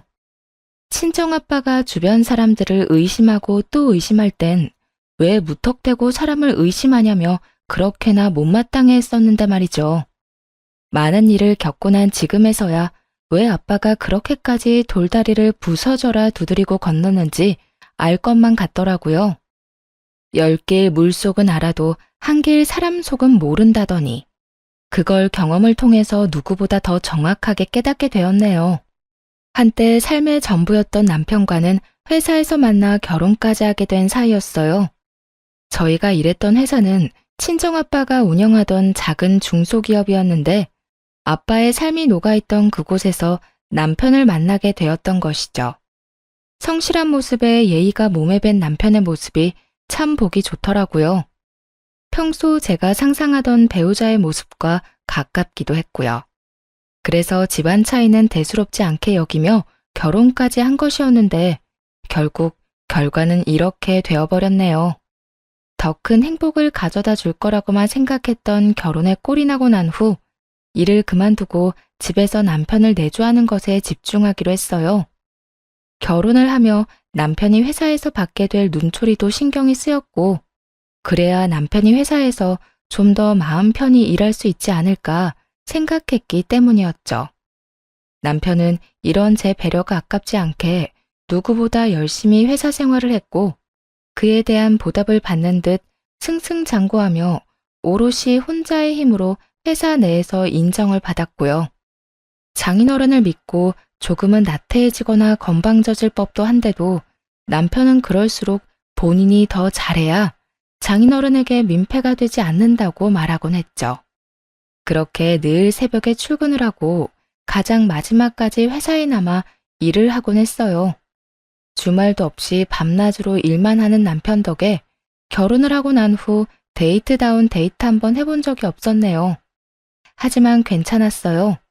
오히려 그렇게까지 열심히 사는 남편을 잘 보필하며 저 역시 늘 열심히 살려고 노력했죠. 앞서 말씀드린 것처럼 아빠는 사람을 쉽게 믿지 않는 분이셨고 그래서 남편에게 다른 의중이 있을 것이라며 의심스럽게 바라보시던 시절도 있었어요. 하지만 3년 동안 한결같이 성실한 남편의 모습에 마음을 여시는가 싶더니 어느 순간부턴 중요한 결정을 내리기 전엔 남편을 불러 상의하곤 하더라고요. 여보, 오늘은 일찍 온다더니 왜 이렇게 늦었어? 그게 장인어른께서 이번 투자처 때문에 급하게 상의 좀 하자고 하셔서 장인어른이랑 서류 좀 살펴보느라 늦어졌어. 많이 기다렸어? 아니, 그냥 연락도 없이 늦길래 걱정했지. 그나저나 우리 아빠가 이제 당신한테 많이 의지하긴 하는가 봐. 이런 결정 내릴 때마다 당신 많이 찾네? 우리 여보가 일을 잘하긴 잘하나 보지? 멋있어. 이러다가 곧 아빠가 더 중요한 자리로 승진시켜주는 거 아니야? 에이, 그런 말 하지도 마. 난 지금 자리도 벅차니까 말이야. 장인어른께도 그런 말은 하지도 마. 난 정말 장인어른께 패되기 싫어서 열심히 하는 건데 괜히 그런 말 때문에 장인어른이 괜한 오해하시는 거 싫어. 알겠지? 걱정도 팔자다. 내가 왜 그런 말을 하겠어? 당신 곤란해지게. 그냥 나는 당신이 이만큼 열심히 하고 잘하니까 그렇지. 여보, 정말 멋있어. 진짜 대단하다고 생각해. 당신도 대단하고 멋있어. 나야 나가서 일만 하면 되지만 당신은 안팎으로 내조한다고 얼마나 힘들어. 그런 면에선 나보다 당신이 더 대단하고 멋있어. 만족감이 가득한 평화로운 시간을 보내던 어느 날, 시댁에 신경이 쓰이는 사람이 생겼어요. 그건 바로 남편의 사촌 동생이었는데 외국에 살고 있어 지금까지는 한 번도 본 적이 없었죠. 외국에서 혼자 귀국하게 된 아가씨는 시댁에서 지내고 있었고 기분 탓인지 몰라도 시댁에 갈 때마다 묘하게 날선 반응을 보인다는 느낌이 들더라고요. 저와 시모의 사이를 떼놓으려고 술을 쓴다는 느낌을 몇 번 받기도 했고요. 가장 어이가 없었던 사건은 시모의 생신을 얼마 앞두지 않았던 날에 일어났어요.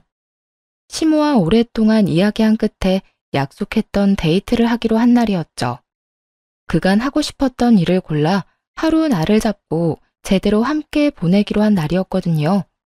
그래서 영화 예매도 하고 예약하기 어려운 마사지샵과 근사한 식사까지 예약한 상태였고요. 그야말로 만반의 준비를 하고 시댁으로 갔죠. 어머님, 오늘 저랑 데이트하기로 하신 거 기억하시죠? 영화 예매도 해놓고 마사지 예약도 다 했어요.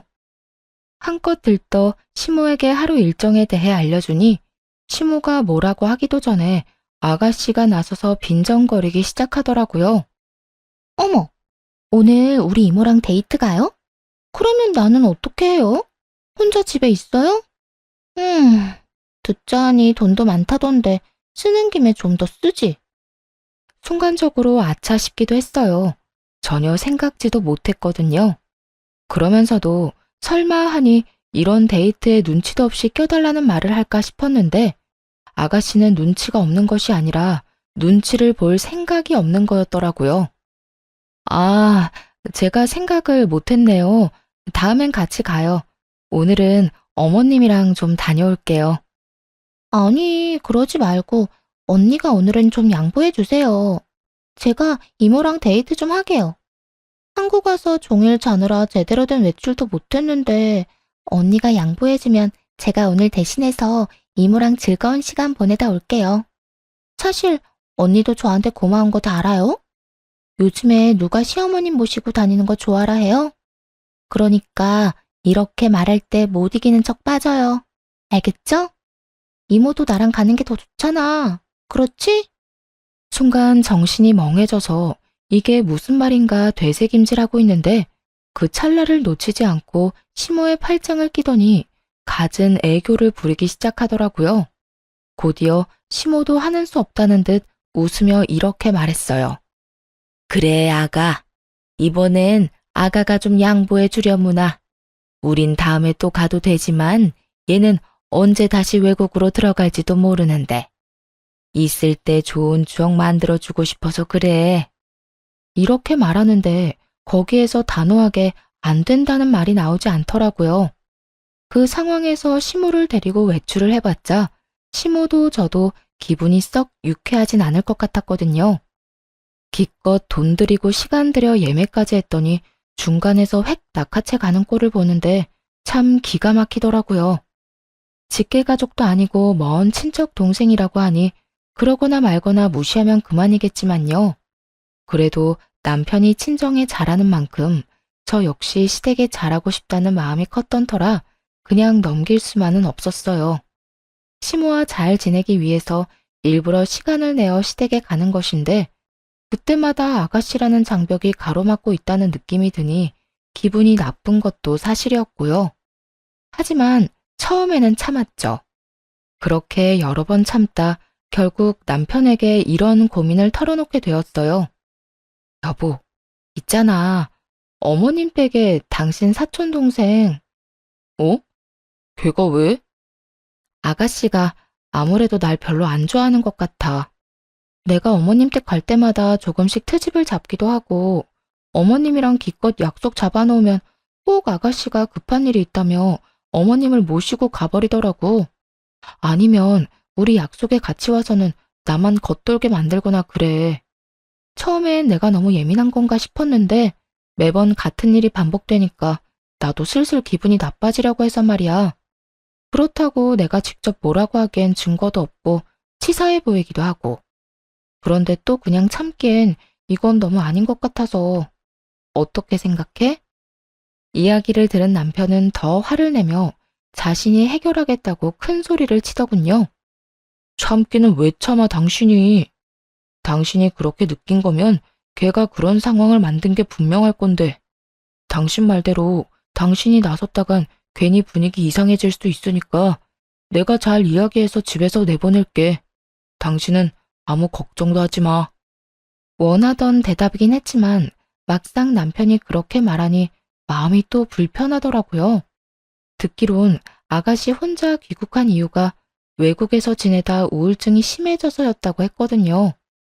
그래서 혼자 지내지 않고 시댁에서 보살피기로 했다고요. 그런 아가씨를 저 때문에 내보냈다가 혹시나 엄한 일이라도 일어난다면 큰일이었으니까요. 아니, 아니야. 아무리 그래도 집에서 내보내는 건 아닌 것 같아. 그렇지 않아도 우울증 심해서 하던 일도 공부도 그만두고 왔는데 혹시나 혼자 지내다가 무슨 일이라도 생기면 어떡해 해. 하긴, 부럽긴 하네. 그것까진 생각 못했네. 그러면 일단 내가 잘 이야기해볼게. 당신 곤란하지 않게 말이야. 남편이 알아서 해보겠다고 한 후 이야기가 잘 된 것인지 더는 저에게 나를 세워 대하지는 않더라고요. 여전히 시모와의 사이에 껴있던 느낌이 들긴 했지만 전처럼 심한 것은 아니었어요. 그래서 이 정도야 제가 더 잘하면 된다는 생각으로 시모에게 일부러 살갑게 굴곤 했죠. 하지만 이 일이 잘 해결되고 난 후 큰일이 생겼어요. 그건 바로 친정아빠가 갑작스럽게 입원을 하게 된 것이었죠. 나이가 있으시니 가끔 몸이 좋지 않으면 입원을 해 쉬시곤 했는데 이번엔 어디가 많이 안 좋으신 건지 여러 검사들을 받으며 입원 기간이 길어지더라고요. 엄마, 아빠 어디 많이 편찮으셔? 입원한 지가 언젠데 퇴원은 고사하고 왜 아무 말도 안 해주는 거야? 나 진짜 답답해, 겁도 나고. 겁날 것도 많다 많아. 아직 검사 결과가 안 나와서 그래. 이번에 검사를 많이 해서 그런가 결과 나오는데 시간이 꽤 걸리네. 그러니까 너무 걱정하지 말고 넌 네 할 일 하고 있어. 자세한 건 나중에 이야기하자, 천천히. 어느 하나 명확하지 않은 엄마의 대답은 더욱 불안하게 만들었고 무서운 생각도 들어 걱정만 늘어가고 있었어요. 딸바보라 소문난 아빠의 사랑을 듬뿍 받고 자랐던지라 온통 아빠에게 신경이 곤두서 있던 상황이었죠. 그런데 그 와중에 남편이 점점 이상하다는 느낌이 들더라고요. 여보, 오늘 나 병원 갈 건데 당신도 같이 갈래? 난 오늘 일 때문에 중요한 약속 있는데. 왜 그 있잖아. 중요한 거래처 사장님이랑 요즘 조율하고 있다고 했던 거. 그 일로 오늘 만나기로 했어. 아, 그거? 그런데 그건 저번 주에 마무리했다고 하지 않았나? 그 일 때문에 당신 늦는다고 하고 새벽에 들어왔었잖아. 그때 분명히 마무리했다고 들은 것 같은데? 그게 내 착각이었지 뭐야? 난 충분히 좋은 쪽으로 마무리됐다고 생각했는데 상대방 생각은 다르더라고. 그래서 오늘 다시 만나 뵙기로 했어. 처음엔 저보다도 자주 병원에 들락날락하던 사람이 이런저런 핑계를 대며 병원의 발길을 끊어버리기도 했고 시댁을 핑계 삼아 외박을 하는 날도 생겨나기 시작했어요. 여보, 오늘도 많이 늦어? 오늘 엄마한테 좀 다녀와야 할 것 같아. 며칠 전에 연락이 왔는데 아들 얼굴 까먹겠다며 오라고 성하셔서 말이야. 무슨 일 있는 것 같기도 하고 아마 전화로 할 말은 아닌 것 같고 얼굴 보고 해야 할 말 같아서 오늘 가보려고. 아, 그래? 그러면 나도 오늘 어머님 댁으로 가 있을까? 그러고 보니까 내가 요즘 아빠 때문에 어머님을 전혀 신경 못 썼네. 그런데 무슨 일인 거지? 큰일이라도 생기셨나? 아니야. 당신은 그냥 장인어른 병원이나 다녀와서 집에서 푹 쉬어. 그렇지 않아도 신경 쓸 일 많은 사람이 시댁까지 왜 챙겨? 우리 엄마 그렇게 이해심 없는 사람 아니니까 당신은 그냥 쉬고 나 혼자 다녀올게. 아니다. 오늘 간 김에 하루 자고 거기서 바로 출근할 테니까 당신은 내 밥 걱정하지 말고 푹 쉬어. 걱정을 하지 말라고는 해도 걱정이 될 만한 상황이었어요. 시댁에 일이 있다. 혹은 시모가 찾는다는 이유로 시댁에 가는 날은 잦아졌거든요. 더구나 막상 다녀와서는 무슨 일 때문인지 이렇다 할 설명도 없었고요. 아무리 제가 친정일 때문에 정신이 없다고는 하지만 그게 아니라 정말로 말하지 못할 법한 큰일이라도 생긴 것은 아닌지 어느 순간부터 걱정이 되기 시작했네요. 그래서 시모에게 전화를 걸어 상황을 떠보기로 했어요. 어머님, 잘 지내시죠? 그럼 난 잘 있지. 사돈 어른은 어떠시니? 아직 병원에 계신다고 들었는데. 네, 아직 병원에 계세요. 이런저런 검사 다 받으시고 결과 기다리고 계세요. 댁에는 별일 없으시죠? 몸은 좀 어떠세요? 응, 난 아픈 곳도 없고 별일도 없어. 넌 너나 걱정하려무나. 요즘 병원 왔다 갔다 하느라고 마음고생 심하지? 이럴 때일수록 네 건강은 네가 챙겨야 하는 거야. 입맛 없어도 끼니는 꼭 챙겨 먹고. 알겠지? 네, 어머님. 혹시나 집에 무슨 일 있으면 꼭 연락해 주세요. 혹시나 저 생각해서 숨기지 마시고요. 그래, 알겠어. 혹시나 네 도움 필요한 일 있으면 꼭 연락할 테니 걱정하지 말거라. 시모의 목소리는 밝았고 무슨 일을 숨긴다고 하기엔 태연하기까지 했어요. 하지만 남편은 이런저런 일이 생겼다며 시댁에서 자고 온다고 했었고 점점 그런 남편이 이상하다고 생각했죠. 평소에 저였다면 그때 바로 뒷조사를 하든 추궁을 하든 했을 텐데 그 당시에는 그저 그럴 만한 일이 있겠지 하고 안일하게 넘겼어요. 그만큼 다른 일에 신경 쓸 여유가 없기도 했고 남편을 믿어 의심치 않았기에 말하지 못할 일이 있겠거니 했던 거였죠. 그렇게 정신줄을 빼놓고 살던 어느 날 유난히 일찍 퇴근한 남편이 저에게 조심스럽게 말을 걸어오더라고요. 여보, 장인어른 몸은 좀 어때? 뭐 때문에 이렇게 길게 입원하시는 거래? 뭐 들은 말 있어? 아니, 그렇지 않아도 그것 때문에 답답해 미치겠어. 아무리 물어도 대답도 안 해주고 그냥 나중에 자세히 이야기하자고만 그래. 갈 때마다 아빠는 자고 있고 가끔 일어나 있어도 그것도 잠시뿐이야. 그래? 도대체 어디가 편찮으시길래 그러시는 거지? 그러니까. 그런데 왜? 회사에 무슨 일이 생겼어? 남편은 약간 곤란하다는 듯 망설이더니 이내 굳게 다문입을 열더라고요. 제 눈치를 과하게 살피며 말이죠. 그냥 내가 많이 고민해봤는데 장인어른 회사 일은 신경 쓰지 마시고 이제 건강만 신경 쓰시면서 좀 쉬시는 건 어떤가 해서. 회사는 내가 더 신경 쓰면 되니까 말이야. 어? 갑자기 그게 무슨 말이야? 말 그대로야. 장인어른 이제 좀 쉬셨으면 해서. 사실은 회사 내에서 이런저런 말이 자꾸 나와. 계속 찾아와서 나보고 회사를 맡으라고 직접적으로 이야기하시는 분들도 계시고 말이야. 회사를 창립할 때부터 시작해 지금껏 오랫동안 아빠와 함께 해주신 분들이 계셨는데 그분들이 그런 말을 꺼냈다고 들으니 생각이 많아지더라고요. 건강상의 문제로 인한 아빠의 부재, 그리고 조금은 의미심장한 남편의 제안.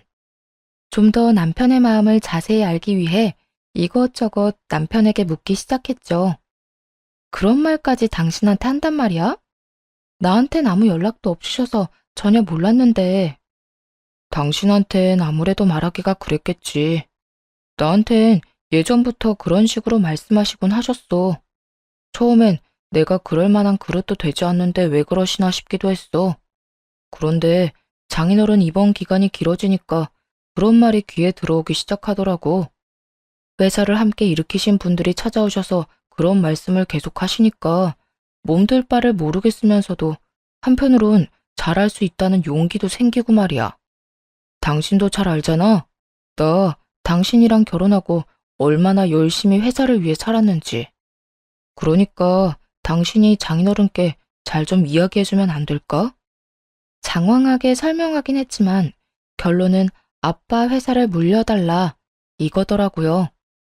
여러 생각으로 머릿속이 복잡해져서 일단은 대화를 마무리해야겠다는 생각을 했어요. 더 이야기를 나누어봤자 머릿속만 복잡해질 것 같았으니까요. 일단 생각 좀 해보자. 생각 정리되면 아빠하고도 잘 이야기해볼게. 그래.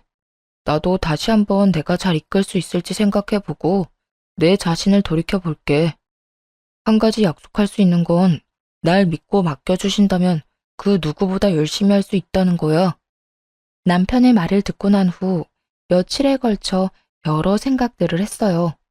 그리고 아빠에게 이런 이야기들을 전해주기로 결심했죠. 저야 이러저러한 의견을 아빠에게 전할 뿐 결정을 내릴 수 있는 입장은 아니었으니까요. 그렇지 않아도 부르려고 했는데 잘 왔구나. 그래, 우리 딸 할 말 있다고?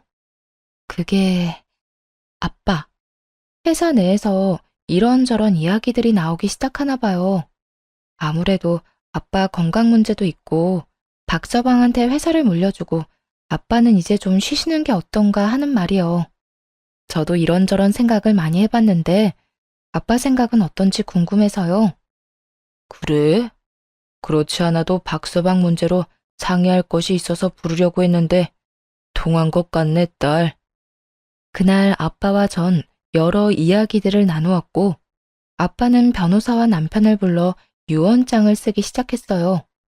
유언장엔 아빠가 돌아가시거나 그와 유사한 상황이 오면 남편이 회사를 맡게 된다는 내용과 함께 여러 재산을 남편에게 상속한다는 내용이 있었죠. 아빠가 유언장을 작성하는 걸 본 남편은 눈물까지 글썽이며 감사하단 말을 아끼지 않더라고요. 장인어른, 정말 감사합니다. 믿고 맡겨주신 만큼 열심히 실망하지 않으시도록 제가 열심히 배우고 잘 이끌겠습니다. 후후, 박서방, 잘 부탁하네. 아직은 내가 사장 자리를 지키고 있긴 하지만 내가 없으면 자네가 다 맡아 해야 할 자네 회사네. 그러니 부디 잘 이끌어주게. 그리고 내 딸도 마찬가지네. 우리 귀한 딸 눈에서 눈물 나지 않도록 박서방이 많이 아껴주고 사랑해주게. 걱정하지 마십시오, 장인어른. 회사는 물론이고 제 와이프 눈에서 눈물 나는 일 절대로 없도록 하겠습니다. 아시지 않습니까? 이 사람을 저 자신보다도 사랑하고 아끼는걸요.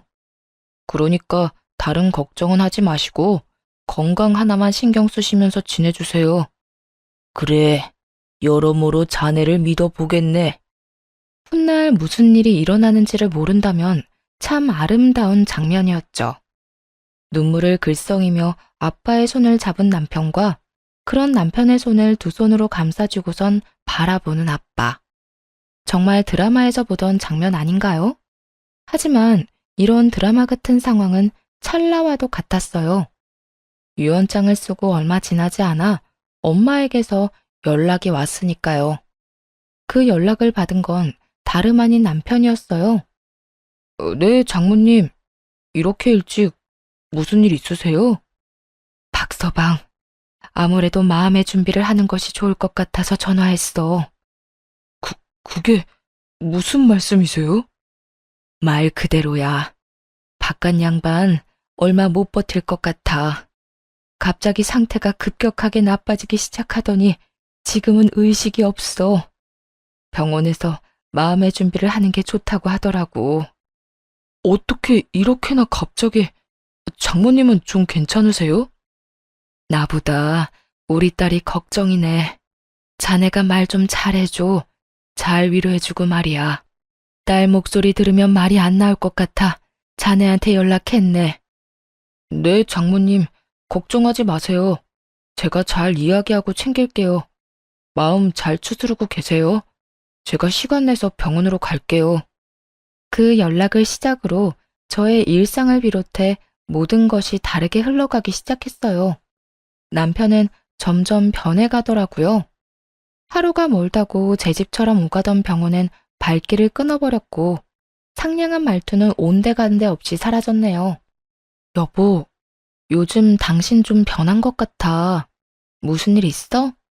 좀 예민하다고 느껴지기도 하고 무심하다고 느껴질 때도 있어서 서운할 때도 있다고. 요즘 많이 힘들어? 서운? 당신이 애야? 별것도 아닌 일에 삐지고 서운하게? 그리고 나 요즘 바쁜 거 뻔히 알면서 그런 일로 서운하다는 말을 하고 싶어? 철이 없는 거야, 생각이 없는 거야? 그렇지 않아도 바빠서 몸도 마음도 힘든데 제발 집에서라도 마음 편히 좀 있자, 어? 당신이 이러니까 무슨 일 있냐고 묻는 거야. 요즘 내가 무슨 말만 하면 이런 반응이니까. 걱정돼서 건네는 말에 돌아오는 건 매번 날선 대답이니까. 입장 바꿔서 당신 같으면 이런 생각이 들지 않겠어? 당신이 그렇게 느낀다면 내가 요즘 예민한 게 맞겠지. 그런데 내가 그렇게나 예민하게 굴면 좀 내버려 두면 안 되는 거야? 꼭 그렇게 일일이 쫓아다니면서 말 걸고 귀찮게 해야 해. 그냥 그런가 보다, 좀 피곤한가 보다 하고 내버려 두면 되잖아. 이렇게 까칠해지는 것은 기본이었죠. 이게 다가 아니었어요. 어느 순간부터 점점 귀가가 늦어진다 싶더니 하루는 회사 근처에 지낼 곳을 얻었다고 하더군요. 나 회사 근처에 집 얻었어. 뭐? 왜? 바쁠 땐 새벽까지 일해야 하는데 매번 집에 왔다 갔다 하기 힘들어서. 어차피 집에 와도 씻고 옷만 갈아입고 바로 다시 나가야 하는데 그 시간 아껴서 잠이라도 좀 자면 좋잖아. 그래서 늦어지면 여기 말고 아예 그 집으로 왔다 갔다 하려고. 그러니까 내가 늦으면 기다리지 말고 먼저 자. 두 집 살림한다는 말을 참 당당하게도 하더군요. 화도 나지 않았어요. 이렇게 나올 걸 어느 정도 알고 있었으니까요. 무슨 이야기냐고요? 사실 남편이 친정아빠를 들먹이며 회사를 탐내고 있다는 느낌을 받은 순간부터 남편을 의심하기 시작했거든요. 그때 바로 남편의 뒷조사를 시작했고 그 결과는 상상도 한 적도 없던 것이었죠. 우선 남편은 회사 사람들의 권유를 받은 것도 아니었어요. 오히려 회사 내 오래된 분들을 직접 찾아뵙고 다니며 자신의 편으로 만들기 위해 온갖 애를 쓰고 있었더라고요. 때로는 큰 금액의 돈을 빼돌려 그분들을 회유하는 것에 쓰기도 했고요. 그것뿐만이 아니었죠. 더 어이가 없었던 건 시댁에 잠시 살기로 했다던 신경 쓰이는 그 여자였어요. 그러니까 아가씨로만 알고 있던 사람 말이에요. 사촌 동생이 아니었더라고요. 그 여자의 정체는 상간녀였어요. 정말 간도 크죠? 저도 들락거리는 시댁에 본인 사촌 동생으로 동갑시켜 숨겨뒀더라고요. 남편은 물론이고 시부모님들까지 모든 사실을 알면서 그런 거짓말로 저를 속이고 있었다니 정말 믿을 사람 하나 없다 싶었어요. 모든 사실을 알고 나니 남편이 시댁 핑계를 대고 가끔 외박을 하던 것이 떠오르며 온몸에 소름이 끼치더라고요. 이게 끝이 아니었어요. 두 사람의 대화를 녹음 파일로 받았는데 들어보니 정말이지 추악한 속내 그 자체였죠. 오빠, 언제까지 이러고 살아야 해? 조금만 더 기다리라고 했잖아. 그 노인네 무슨 병인지는 몰라도 병원에서 지내는 시간이 꽤 길어지고 있다고. 이제 고지가 눈앞인데 급하게 굴다가 다 망칠 작정이야? 그런 건 아닌데, 그러면 나 집이라도 얻어줘. 오빠 부모님은 좀 불편해도 잘해주시니까 그럭저럭 참을만 한데, 그 여자 올 때마다 미치겠다고. 올 때마다 어떻게 해서든 어머님께 잘 보이려고 알랑방귀 끼어대는데 아주 꼴 보기 싫어 죽겠어. 그러거나 말거나 신경을 꺼. 아예 방에 들어가 버리거나 그러면 되지. 그걸 왜 다 지켜보고 있어? 내가 말했지. 자기가 계속 예민하게 굴면 그 여자가 이상하게 생각할 거라고. 그러니까 이상한 말이나 행동하지 말고 그냥 신경 쓰지 마. 응? 오빠 같으면 그게 돼? 저러다가 어머님이 나 말고 저 여자 편을 들면 어쩌나. 그러다 오빠까지 나 버리고 그 여자한테 가면 어쩌나. 내가 얼마나 걱정인 줄 알아? 별 걱정을 다 한다. 그럴 것 같았으면 우리 집에 자기 들이지도 않았겠지. 그리고 우리 엄마 그 여자보다 자기 더 좋아해. 그 여자야 자기도 알다시피 우리 집 지갑인 거 알잖아. 나한테 돈도 주고 회사도 줄 통 큰 지갑 말이야. 자기는 지갑 보면 무슨 감정이 느껴져? 나도 마찬가지야. 아무 감정도 느낌도 없어. 애초에 사랑 같은 거 하지도 않았고 우연히 그 여자가 회사 사장 딸인 거 알고 결혼한 것뿐이라고. 그러니까 그런 걱정은 하지도 마. 하긴, 그래도 집은 얻어줘. 나 오빠랑 오붓하게 지내고 싶단 말이야. 그래, 그건 타이밍 봐서 얻어줄게. 그래도 일단 완전히 회사 얻고 난 뒤에 혹시나 꼬리 잡히면 끝장인 거 알지? 알겠어.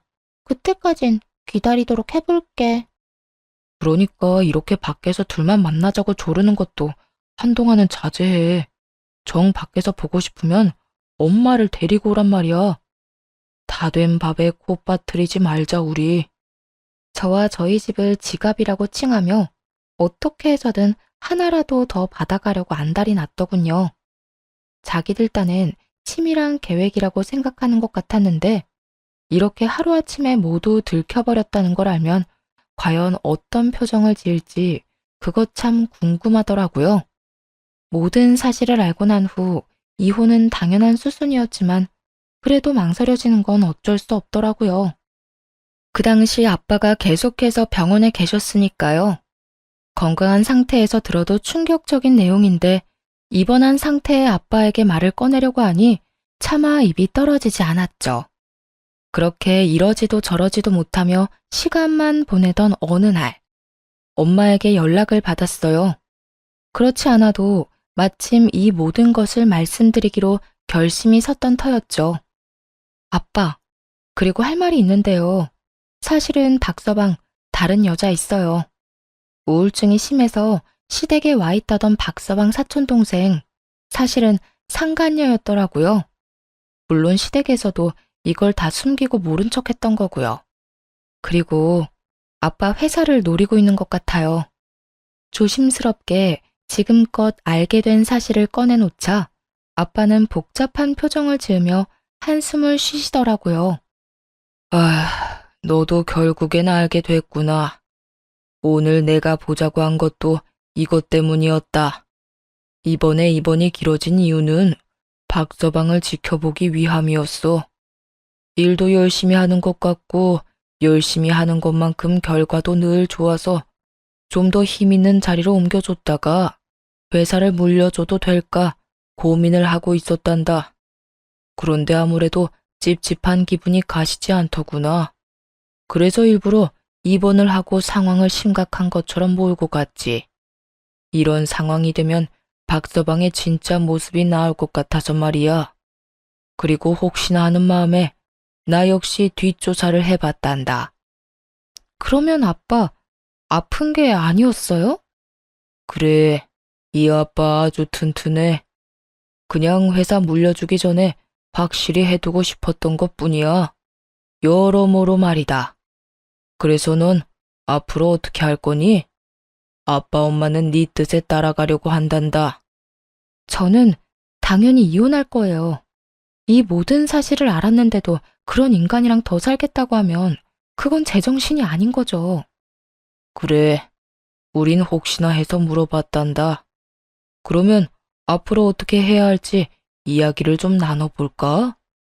아빠와의 상의 끝에 위자료만 받고 끝내지 말고 복수를 계획했고, 그래서 유언장을 작성하는 것부터 시작해 아빠가 위독하다는 가짜 소식까지 전했던 것이었어요.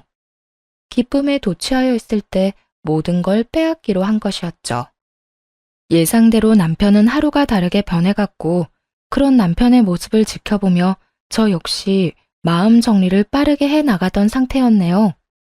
우선 남편이 알고 있던 기존의 유언장을 수정했고, 회사 돈을 얼마만큼 어디로 빼돌렸는지에 대한 조사도 조용히 진행했어요. 상간녀와 함께 살 집만 얻은 줄 알았더니 시댁 집까지 바꿔주었고 숨겨둔 외제차 2대까지 있더군요. 다시 뺏어오기도 쉽게 본인 명의로 말입니다. 이혼을 진행함과 동시에 경찰에 신고도 함께 했죠. 여러 소장들을 받고 나서야 남편은 제가 모든 것을 알았던 걸 눈치채곤 빌기 시작하더군요. 여보, 당신 지금 큰 오해하고 있어. 그러니까 내 말 좀 들어봐. 들어보면 다 이해할 거야. 보자마자 무릎을 꿇고 앉아서 한다는 말이 오해였다더군요. 감동도 없고 성의도 없는 말을 듣는데 어쩌다 이런 인간하고 여기서 이러고 있나 하는 생각마저 들었어요. 오해? 뭐가 오해인데? 당신이 우리 아빠 회사만 물려받고 나랑 이혼하려고 했던 거? 아니면 당신 집에 있는 그 여자가 사실은 상간녀였던 거? 도대체 뭐가 오해라는 건데? 그게 잠깐 흔들려서 여자 만났던 건 맞아. 그런데 당신도 생각을 좀 해봐. 내가 당신 같은 여자를 두고 왜 그딴 여자한테 가겠어? 그냥 잠시 만났던 것 뿐인데 그 여자가 죽어도 못 헤어지겠다고 하면서 오갈 데도 없다고 하길래 그냥 잠시 집에 들인 것 뿐이야. 이게 무슨 개똥 같은 소리야? 잠시 스쳐가는 여자를 본가에 데려다 놨다고? 배울 만큼 배웠다는 사람이 변명이 너무 성의 없다고 생각 안 하니? 여기까지 와서 이렇게 빌 거면 적어도 그럴싸한 변명거리라도 준비했어야지. 다 됐고, 그냥 우리 이혼해. 내가 다 잘못한 거 맞고 당신한테 주길 놈 맞는데 다른 건 다 해줘도 당신하고 이혼만큼은 못해. 절대 안 해. 그래, 당신 이럴 줄 알고 변호사 선임해뒀어.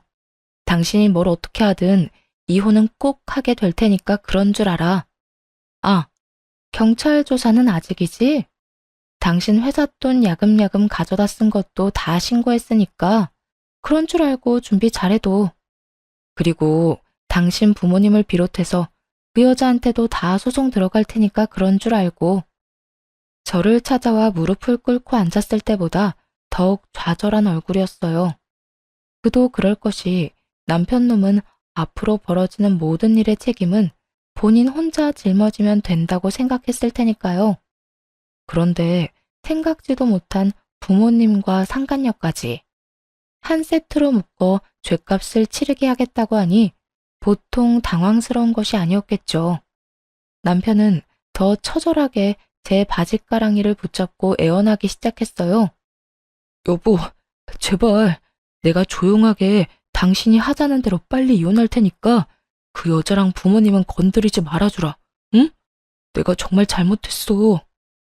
내가 왜 그래야 하는데? 우리 그럴 만한 돈 없어. 돈도 돈이지만 우리 부모님 나이도 많은데 그런 일까지 겪게 하고 싶지 않아. 그러니까 나이도 많으신 분들이 아들이 그딴 말도 안 되는 짓을 벌이는데 말리기는커녕 상간녀를 데리고 살고 있었다고? 당신 같으면 그냥 조용히 넘어갈 수 있었어? 당신 말대로 나이 지긋한 양반들이라 그냥 그렇게 넘어가는 거야. 아니었으면 나 진짜 가만 안 뒀어. 알고나 있어? 뻔뻔하게도 상간녀와 시부모를 감싸는 모습에 저는 고함을 꽥 질러버렸어요. 저에게 씻을 수도 없는 상처를 준 두 사람을 감싸는 인간 쓰레기의 모습에 더는 침착함을 유지할 수 없었으니까요. 함께 결혼 생활을 하며 이런 제 모습을 본 적이 없었던 남편놈은 꽤나 충격을 받은 표정이더라고요. 참 웃기지 않나요? 마음속으론 그깟 고함이 아니라 더 심한 상상을 오만 가지는 했는데 고작 그 고함 한 번에 그런 표정을 보였다는 게 말이에요. 여보, 정말 화 많이 났구나. 그걸 말이라고 하니? 넌 나뿐만 아니라 내 가족, 그리고 내 가족이 한평생을 갈고 닦은 터전까지 다 기만했어. 그런데 화가 많이 났냐고? 그런 당연한 걸 묻고 싶어? 내가 진짜 말도 다 하지 못할 만큼 잘못했어. 제발 이렇게 빌 테니까 한 번만 용서해줘. 그래, 장인어른. 장인어른 몸도 편찮으시고 의식도 없으신데 우리 이혼 소식까지 전해드릴 순 없잖아. 비록 의식은 없으셔도 다 듣고 계실 텐데. 가짜 유언장을 보고 난 후에는 아빠가 의식이 없거나 말거나 병원에 가는 일도 없던 남편놈이 아빠를 들먹이며 이혼을 막고자 애쓰더라고요. 사실은 아빠가 의식이 없다는 것조차 거짓말이란 사실은 꿈에도 모르고 말입니다. 고양이 쥐 생각하는 것도 아니고 우리 아빠 걱정을 그렇게 하는 사람이 회사 돈을 그렇게나 빼돌리셨어? 그건 사업차 여러 가지 쓰다 보니까 그렇게 됐어. 맹세하건대 나를 위해 쓴 돈은 단 하나도 없다고. 네 부모님 집 사주고 그 여자랑 살 집에다가 외제차 2대는 널 위한 돈이 아닌가 보네. 아, 당신이랑 말 섞으면 섞을수록 기분만 더 나빠지니까 그만 좀 하자. 그리고 당신이 그렇게 걱정하는 척하는 우리 아빠. 의식 똑바르고 아픈 것도 없이 아주 건강하셔. 그러니까 그 더러운 입에 우리 아빠 올리지도 마. 그제야 모든 것이 아빠가 마련한 마지막 관문이었다는 것을 깨달은 듯 하더라고요. 자신의 말대로 다 된 밥에 코를 제대로 빠뜨렸다는 사실까지도요. 여러 생각과 함께 후회와 절망에 빠진 그 표정이 참으로 볼만하더군요. 그러면 설마 내가 어떻게 하는지 지켜보려고 그런 연극을 했던 거야? 그러니까 허튼 짓거리 하지 말고 하던 대로 회사 일이나 열심히 하지 그랬어. 그랬으면 당신 꿈처럼 우리 아빠 회사는 물론이고 화목한 가정까지 다 당신 몫이었을 텐데 말이야. 이게 뭐야? 결승선 다 와서 쫄딱 망해버렸네? 그것도 제대로 말이야. 여보, 정말 내가 너무 잘못했어. 나 정말 후회하고 있는데 한 번만 없던 일로 좀 해주면 안 될까? 나 회사 안 물려줘도 돼. 그냥 당신 곁에 다시 설 수 있게만 해줘, 어? 나 당신 없이 못 사는 거 알잖아. 그건 그렇겠다. 지갑 없이 살 수는 없겠지. 돈이 있어야 살 수 있을 테니까 말이야. 지갑? 갑자기 웬 지갑 타령은, 설마 그것도 다 들은 거야? 응. 내가 말이야, 당신이 생각하는 것보다 더 많이, 그리고 더 깊게 알고 있어. 그러니까 더는 사람 피곤하게 하지 말고 가서 이혼이나 준비해. 그제야 남편은 더는 가망 따윈 없다 싶었는지 긴 말하지 않고 밖으로 나가더라고요. 그 후 소송은 진행되었고 유능한 변호사님들의 도움을 받아 남편을 비롯해 작당모이한 모든 사람들의 서랍 속 실가락지 하나까지 남기지 않고 싹 다 받아냈습니다. 당연히 전 남편은 회사에서 쫓겨났고 구속까지 앞두고 있었죠.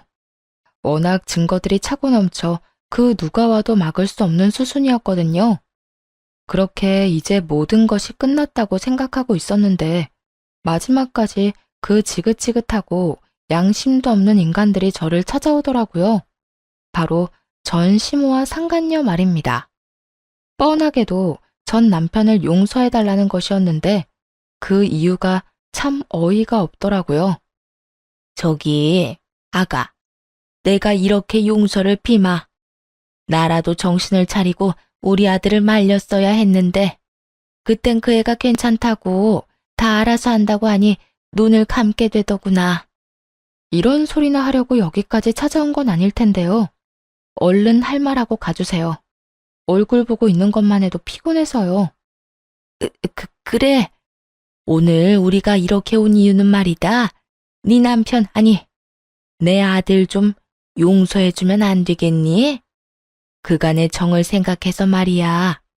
이런 일이 있기 전까지 나는 물론이고 우리 아들과도 사이가 좋았었잖니. 싸우는 일은커녕 큰소리 한 번 난 적이 없었던 그 시절을 생각해서라도 제발 구속만은 어떻게 피하게 해주면 안 되겠니? 그건 이미 제 손을 떠났고요. 설사 방법이 있다고 한들 그럴 생각 전혀 없어요. 이런 말이라면 이만 돌아가 주세요. 바빠서요. 두 사람을 쫓아내려 하자 전 시모와 상가녀는 급하게 무릎을 꿇고 눈물로 호소하기 시작했어요. 아가, 그러지 말고 한 번만 용서해다오. 너도 알다시피 네가 다 뺏어가고 우리가 가진 거라곤 빚뿐이란다. 거기에다가 얘가 지금 임신했어. 배는 하루가 다르게 불러올 텐데 애 아빠도 없이 어떻게 출산하고 애를 키워? 그래요, 언니. 제가 정말 잘못했어요. 속인 것도 잘못했고, 속이던 시절에 언니 못 살게 굴었던 것도 잘못했어요.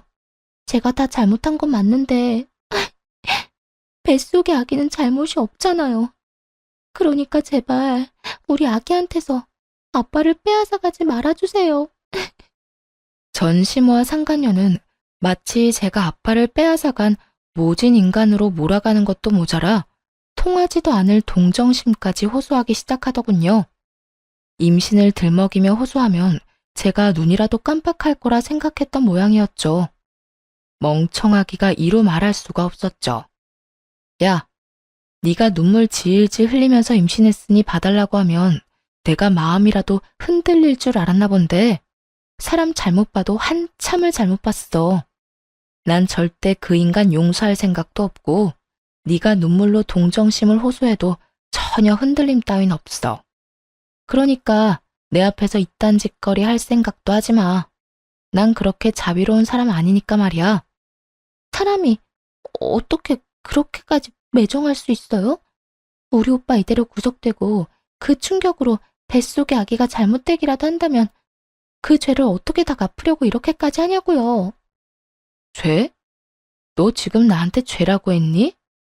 어디서 남의 남편 꼬셔서 불륜이나 저지른 주제에 감히 죄라는 단어를 입에 올려? 그리고 네 뱃속에 애, 그 애랑 내가 무슨 상관인데?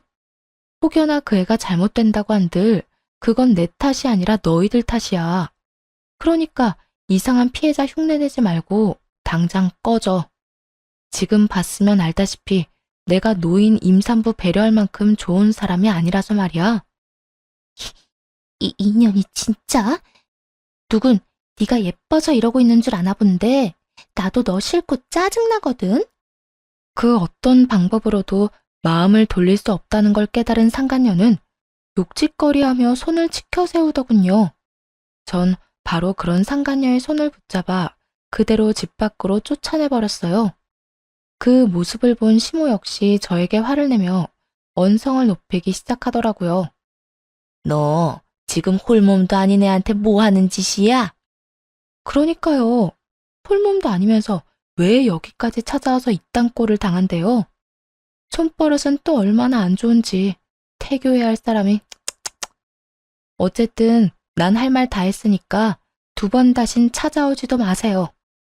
그렇게 전 시모 역시 내쫓아 버렸어요. 내쫓기는 순간까지 어떻게 해서든 해를 가해보려 노력하는 듯 했지만 보기 좋게 질질 끌려 나가고 말았죠. 그 후 전 남편은 구속이 되었고 누구 하나 돈 버는 재주가 없었던 전 시부모와 상간녀는 빚쟁이가 되어 길거리에 나앉았다고 하더라고요. 그런 상황은 단 한 번도 상상조차 해본 적 없었는지 상간녀는 그 길로 늙은 노부부를 버리고 도망가 버려 연락조차 되지 않는 상태라고 했어요. 그 뒤로 전 행복하기 위해 부단히 애쓰며 살아가고 있어요. 아빠는 회사에서 물러나셨고 회사는 제가 아닌 회사에 오래 계셨던 분이 맡아주시고 있고요. 그리고 지금은 다시 입사해 이런저런 일을 배우고 있는 중이에요. 친정에서 지내며 부모님의 집을 지키면서 말이에요. 2분은 요즘 여행을 다니시며 행복한 시간을 보내시는 중이라 집이 비는 날이 더 많아 혼자 사는 거나 마찬가지네요. 이혼을 하고 난 후 가장 많이 바뀐 것은 시간을 오로지 저를 위해 쓴다는 것인데요. 결혼 생활을 할 땐 모든 시간이 전 남편만을 위해 쓰였는데 이혼을 하고 나니 그것이 그렇게 후회가 되더라고요. 그래서 요즘은 모든 시간을 오로지 저만을 위해 쓰고 있어요. 평일엔 회사 일을 잘 습득하기 위해 부단히 노력하고 주말엔 충전을 위해 그저 쉬기도 하고 여러 곳을 다니며 구경을 하기도 해요. 가끔은 운동을 하며 에너지를 쏟아내기도 하고요. 이혼을 하고 친정으로 갔던 날 소속 내내 무덤덤하게 저를 도우시던 부모님이 우시더라고요. 우리 딸 고생 많이 했어. 그동안 많이 힘들었지? 이 사람이 애 앞에서 울지 말라니까. 당사자도 저렇게 씩씩하게 잘 이겨내고 있는데 당신이 이렇게 울면 어쩌자는 거야? 딸, 고생했어. 많이 힘들었지? 이제 다 끝났다. 그러니까 한동안은 우리 좀 쉬자. 푹 좀 쉬고 다시 잘 시작해보자. 네, 엄마, 아빠. 저 잘 이겨낼 수 있어요. 그러니까 2분도 너무 마음 아파하지 마세요. 저는 정말 괜찮아요. 한번 무너졌던 우리 가족은 지금은 보란 듯이 잘 지내고 있어요. 아빠 말씀대로 저흰 긴 휴식기를 지나 평온을 찾았고요. 앞서 말씀드렸다시피 부모님은 부모님대로 저는 저대로 새로운 출발을 시작했으니까요. 그럼 저는 행복한 시간을 보내기 위해 물러가 볼게요. 제 긴 사연 함께 해주셔서 감사합니다. 애청자분들 모두 행복하세요.